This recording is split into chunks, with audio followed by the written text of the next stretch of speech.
नमस्कार दोस्तों, मैं हूं ममता तिवारी और आप सभी का स्वागत करती हूं मेरे चैनल ममता वेज में। कैसे हैं आप सब? तो चलिए आज हम इस वीडियो में जानेंगे कि बृहस्पतिवार व्रत कैसे करनी चाहिए, कब शुरू करनी चाहिए, कितना व्रत रखना चाहिए, उद्यापन कैसे करें, व्रत में हमें क्या भोजन करना चाहिए और क्या नहीं करना चाहिए, इसके क्या फ़ायदे हैं, पूजा की सही विधि क्या है, इन सभी बातों को हम इस वीडियो में जानेंगे। तो इससे पहले अगर आपको मेरा वीडियो पसंद आता है तो प्लीज़ आप मेरे चैनल को सब्सक्राइब कर लीजिए, बेल आइकन को प्रेस कर दीजिए, जिससे मेरे वीडियो के नए नोटिफिकेशन आप तक सबसे पहले पहुँचे। तो चलिए शुरू करते हैं। आजकल सभी बहुत व्यस्त हैं, बहुत देर तक पूजा करनी संभव नहीं है। कैसे आसानी से और सरलता से हमें अपनी पूजा करनी चाहिए जिससे हमारी सभी मनोकामनाएं सिद्ध हो। बृहस्पतिवार के दिन हम भगवान विष्णु की पूजा करते हैं, साथ ही केले के पेड़ की पूजा करते हैं। घर में सुख शांति के लिए ये पूजा की जाती है। कुंवारी लड़कियों के विवाह में जो ही समस्याएं आदि उत्पन्न होते हैं तो बृहस्पति देव का पूजा आपको अवश्य करनी चाहिए। गुरु बृहस्पति देव का हमारे जीवन में बहुत अधिक प्रभाव होता है। सुख शांति, वैवाहिक जीवन, संतान, विद्या सबके दाता बृहस्पति देव हैं। तो आपको मन्नत करनी चाहिए कि आप कितनी बृहस्पति देव का व्रत करना चाहती हैं। ऐसे तो 16 बृहस्पति देव का व्रत किया जाता है और 17वें में हम उद्यापन करते हैं। तो सबसे पहले इस व्रत की हम विधि जान लेते हैं। इस व्रत के लिए चने की दाल, गुड़, हल्दी, केले और उपले की ज़रूरत पड़ती है। साथ ही भगवान विष्णु की फ़ोटो भी होनी चाहिए। व्रत वाले दिन सुबह जल्दी उठ जाएं, सभी कार्यों को निपटाकर स्नान कर घर के मंदिर में विष्णु भगवान की पूजा की जाती है। हिंदू धर्म में हर दिन किसी न किसी देवी देवता को समर्पित है। इसी तरह गुरुवार यानी बृहस्पतिवार के दिन भगवान विष्णु और बृहस्पति देव दोनों की पूजा की जाती है।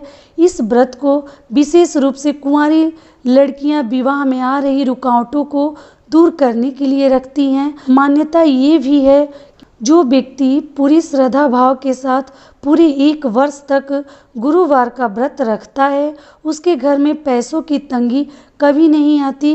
कैसे रखें व्रत और क्या पूजन विधि है तो चलिए वो भी जान लेते हैं। कब से शुरू करनी चाहिए गुरुवार का व्रत? 1 वर्ष में कुल 16 गुरुवार व्रत करने चाहिए और 17वें दिन इस व्रत का उद्यापन किया जाता है। इस व्रत को कभी भी शुरू कर सकते हैं, सिर्फ पौष माह को छोड़कर। ये माह दिसंबर से जनवरी के बीच में पड़ता है। इस व्रत को आरंभ करने का सबसे शुभ समय हिंदू माह के शुक्ल पक्ष के प्रथम गुरुवार को माना जाता है। तो आप शुक्ल पक्ष में ही शुरू करिए, आपको पौष माह में व्रत शुरू नहीं करनी है। गुरुवार व्रत की विधि जान लेते हैं। इस व्रत के लिए चने की दाल, गुड़, हल्दी, केले और एक उपले की ज़रूरत पड़ती है। साथ ही भगवान विष्णु की फ़ोटो भी होनी ज़रूरी है। व्रत वाले दिन सुबह जल्दी उठ जाएं, सभी कार्यों को निपटाकर स्नान कर घर के मंदिर में विष्णु जी की पूजा की तैयारी करें। इसके लिए सबसे पहले भगवान की मूर्ति को साफ करें, उस पर एक पीले रंग के फूल चढ़ाएं और 16 गुरुवार करने का संकल्प लें। अगर पहली बार व्रत शुरू करने जा रहे हैं तब ऐसा करिए। अगर ये पूजा केले के पेड़ के सामने कर रहे हैं तो छोटा पीला कपड़ा चढ़ाएं। इस व्रत में केले के पेड़ या भगवान विष्णु की मूर्ति की पूजा की जाती है।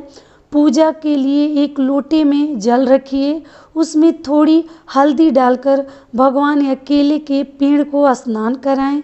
इसके बाद उस लोटे में गुड़ और चने की दाल डाल दें और अगर आप केले के पेड़ की पूजा कर रहे हैं तो उसी पर उसे डाल दें। भगवान का हल्दी या चंदन से तिलक करें, पीला चावल चढ़ाएं, घी का दीपक जलाएं। कथा पढ़ने के बाद उपले का हवन करें। गाय के उपले पर घी डालकर अग्नि प्रज्वलित कर लें। हवन सामग्री डालें, गुड़ और चने की आहुति दे दें। 5, 7 या 11 बार आपको एक मंत्र का जाप करना है। वो मंत्र है ओम गुरुवम गुरुवे नमः। मंत्र का जाप करें और आरती उतारें। अंत में क्षमा प्रार्थना जरूर करें। तो चलिए आगे जान लेते हैं कि गुरुवार के व्रत में हमें क्या खाना चाहिए और व्रत कैसे रहनी चाहिए। तो गुरुवार के व्रत में पीले फलों का ही हम प्रयोग करते हैं। केला चढ़ाना शुभ माना जाता है, केला को चढ़ाना चाहिए, लेकिन केले को हमें उस दिन खाना नहीं चाहिए। इस दिन हमें एक बार ही बिना नमक वाला पीला भोजन करना चाहिए। सूर्य अस्त होने के बाद ही आप करें। भोजन में चने की दाल का ही प्रयोग किया जाता है।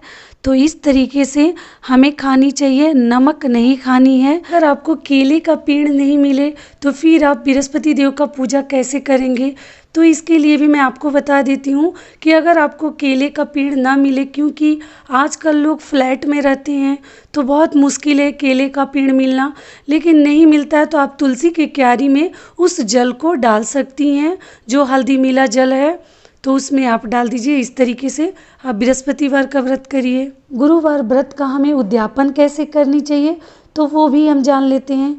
गुरुवार व्रत का उद्यापन करने के लिए एक दिन पहले 5 चीज़ें लाकर रख लीजिए। चने की दाल, गुड़, हल्दी, केले, पपीता और पीला कपड़ा। फिर गुरुवार को हर व्रत की तरह यथावत पूजा करिए। उसके बाद और भगवान से प्रार्थना करिए कि आपने अपने व्रत पूरे कर लिए हैं और भगवान आप पर कृपा बनाए रखें और आप इस व्रत का उद्यापन करने जा रहे हैं। पूजा में सारी सामग्री भगवान विष्णु को चढ़ा दीजिए, किसी ब्राह्मण को। उसके बाद आपको दान दे देनी चाहिए, उनका आशीर्वाद लेनी चाहिए और भगवान जी के सामने हाथ जोड़कर उनको फिर से आपने जो संकल्प लिया था उस बात को दोहराएं, थोड़ा सा भगवान को याद दिलाएं। और इस तरीके से हम गुरुवार का व्रत करते हैं, उद्यापन करते हैं। और आपको कथा सुननी चाहिए उस दिन। कथा आप गुरुवार के व्रत में अवश्य सुने। बृहस्पतिवार व्रत में जो कथा कही जाती है वो 2 कथाएं हैं, तो इस वीडियो के डिस्क्रिप्शन बॉक्स में आपको दोनों कथाओं के लिंक मिल जाएंगे। तो यहीं तक था हमारा वीडियो।